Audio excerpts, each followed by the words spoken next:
গল্পের নাম অতীতের প্রতিশোধ। গল্পের কেন্দ্রীয় চরিত্র নিলয়, একজন শহুরে মানুষ।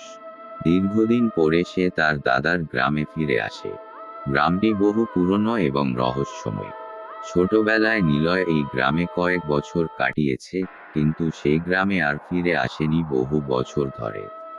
গ্রামের মেঠো পথ, চারপাশের বন জঙ্গল, মন্দিরের ধ্বংসাবশেষ, সবকিছুতেই যেন লুকিয়ে আছে কিছু ভয়ঙ্কর ঘটনা।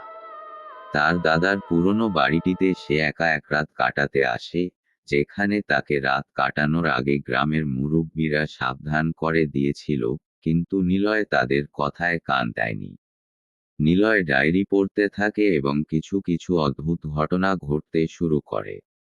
বাড়ির বাতাস হঠাৎ ঠান্ডা হয়ে যায়, ঘরের দেয়ালে কান্নার শব্দ ভেসে আসে, আর মেঝেতে ছায়ার মতো কিছু একটা হেঁটে বেড়াতে থাকে। কিন্তু নিলয় এগুলো কল্পনা মনে করে উপেক্ষা করতে থাকে। হঠাৎ একটি পুরনো আয়নায় সে নিজেকে দেখতে পায়, কিন্তু আয়নার প্রতিচ্ছবি হঠাৎ করে পরিবর্তিত হয়। সেখানে তার বদলে অন্য কারো ছায়া দেখা যায়, একজন ভীষণ ভীতিকর চেহারার মহিলা, যাকে নিলয় চিনতে পারে না। সেই মহিলার চোখে ছিল মৃত্যুর মতো শূন্যতা। নিলয়ের মনে পড়ে ছোটবেলায় তার দাদা তাকে বলেছিলেন, এই বাড়িতে একটি পুরনো অভিশাপ রয়েছে। বহু বছর আগে এই বাড়িতে এক মহিলা নির্মমভাবে মারা যান। কথিত আছে, মহিলাটি এখনো এই বাড়ির ভেতরে আটকে রয়েছে এবং প্রতিশোধের জন্য অপেক্ষা করছে। রাত যত গভীর হতে থাকে, নিলয়ের চারপাশের ঘটনা আরো ভয়ঙ্কর হয়ে ওঠে।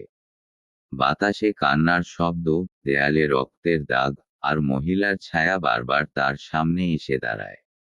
সে দৌড়ে পালানোর চেষ্টা করে, কিন্তু দরজা জানালা সব বন্ধ হয়ে যায়। বাড়ির ভেতরে আটকে পড়ে, নিলয় অনুভব করে যে সেই মহিলার আত্মা তার খুব কাছেই রয়েছে।